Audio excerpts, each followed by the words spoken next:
Benjamin Netanyahu, djali i tij, është produkti dy botëve, amerikane dhe hebraike, por ndryshe nga babai, ai kishte pak interes për ëndrat akademike.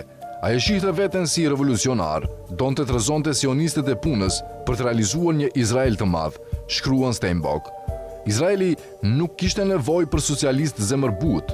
Erec Izrael, apo Izraeli i madh, kishte nevojë për hebrej të fortë. Vendi kishte nevojë për të.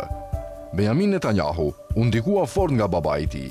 Si vëllai i madh Jonathan, i cili humbi jetën në sulmin e vitit 1976 në Entebbe për lirimin e të burgosurve hebrej, Netanyahu shërbeu në Sayeret Matkal, një njësi elitare e zbulimit të ushtrisë izraelite.